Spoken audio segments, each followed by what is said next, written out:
Hey guys, it's Laura with Sawdust and Cornbread. Thanks so much for joining me again today.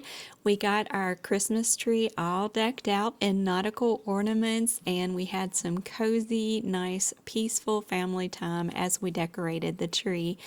Meanwhile, I was cooking up a delicious pot of homemade from scratch potato soup for the very first time, and it was a hit. Let me tell you, it was comforting and delicious. So I'm going to share that recipe with you. It comes from the I Heart Nap Time cookbook by Jamie Lynn Nye. I'll share the ingredients here, but don't worry, you don't have to panic. You can pause it here or you can look in the video description. I'll put the ingredients as well as the instructions down there as well. For this delicious loaded baked potato soup recipe, you'll need 4 potatoes scrubbed, 8 bacon slices, 4 tablespoons unsalted butter, 2 garlic cloves minced, 1/4 cup yellow onion, 1/3 cup all-purpose flour, 2 cups low-fat milk, 1 cup half and half, 2 cups chicken stock, 1 teaspoon salt plus more to taste, 1/2 teaspoon garlic salt, 1/2 teaspoon black pepper, 1 cup mild cheddar cheese, 1 cup sharp cheddar cheese, 1 cup sour cream, and fresh chives, and I also added a little fresh parsley to mine. The first thing you're going to want to do is a shortcut, and it makes the recipe so much faster. You can throw this together in 20 to 30 minutes tops. You're going to want to poke some holes in your potatoes and put those in the microwave. Set them for about 12 minutes, and while those are baking, you want to make some bacon in a pan. Be sure to cook it till it's just slightly crispy, and you want to reserve all of that bacon grease because we're going to be using some of it in the broth. After the bacon's done, you want to drain off that excess grease. You want to lay your bacon out on paper towels and make sure it drains and that it's good and dry. Pat it with paper towels to get the excess grease off, and then break it into little bite-sized pieces. I was careful to remove any excess fat because I really don't like to get a mouthful of fat when I'm eating soup.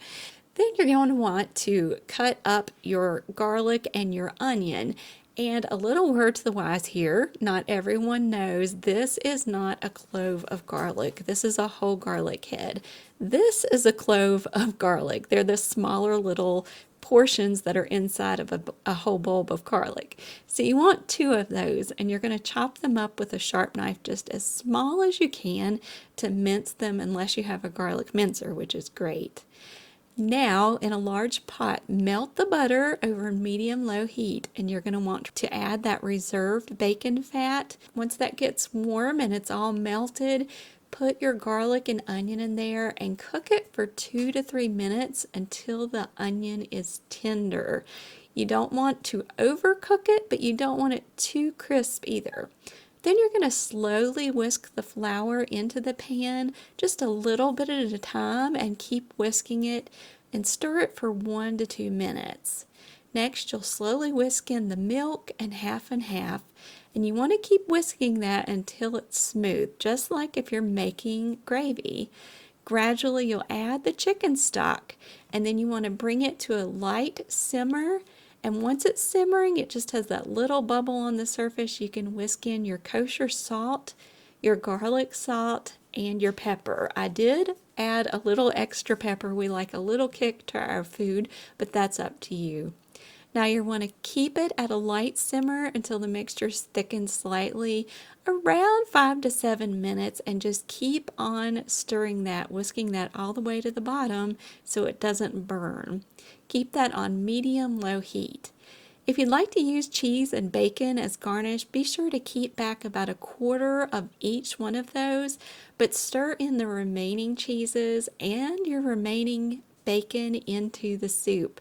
I went ahead and chose to use the full amount of both of the cheeses, and then I combined them into a Pyrex measuring cup and poured that into the soup a little bit at a time.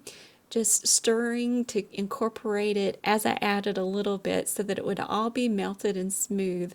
One thing about this creamy soup, there's so much cream and cheese, you have to be careful not to scald it on the bottom. So doing things in small increments is better than pouring everything in there at one time for sure. Now I'm going to add in the remaining bacon. I went ahead and used all of the bacon. I didn't reserve any for garnish. I just wanted to get as much bacon as I could in there. It just makes it better. And again, I sprinkled a little bit at a time and then stirred and was sure to incorporate that before I added any other ingredient.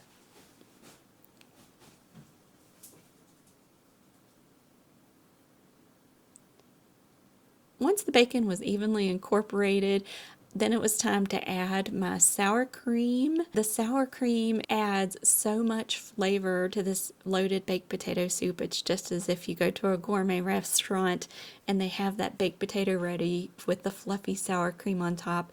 At this point, when you add the sour cream, the soup has become pretty thick, so you're going to have to do some pretty heavy-duty stirring to incorporate that. I stirred it for a good 2 to 3 minutes just to make sure that everything was all even and cooked down. And the key here is just to keep stirring, stirring, stirring all the way from the bottom so that it doesn't burn on the bottom. Now you can remove the pot from the heat and work on your potatoes. By now they should be pretty cool.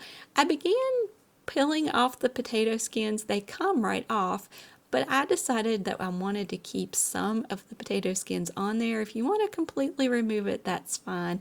And they just easily break apart, and you can make it as chunky or as smooth as you want with the potatoes. I kind of went somewhere in between so that it would be a nice thick consistency and you'd have nice mixture of all of the flavors in each bite. Now you're going to want to stir the soup with the potatoes added and incorporate them all evenly through the mixture. Look how comforting and delicious this looks, and trust me, it tastes even better than it looks. I can't believe that I was able to create this delicious soup from scratch. The author of this book did an excellent job. Of someone like me who cooks very little can make such a delicious concoction for the family. And it was the perfect addition while we were trimming the tree. Now it's time for you to dish some of this delicious soup out in your favorite bowls. It's so thick and comforting, so warm. It's the perfect thing for these chilly days. Or if you just need a little bit of comfort food, trust me, this will absolutely do the trick. I sprinkled a little bit of sharp cheese on top and added some fresh parsley. You can see here in every bite, you get a little bit of every flavor. The sour cream, the potato, the cheese, the creams, the chives, if you want to add those. And this is absolutely delicious. I would give it 2 thumbs up if I weren't holding the camera with the other hand. Now it's time to finish this, but I hope that you enjoy this recipe with your family. It's so simple, it's delicious, almost no fail, and I appreciate you taking the time to watch this video. Be sure to like and subscribe, and I'll see you next time. God bless.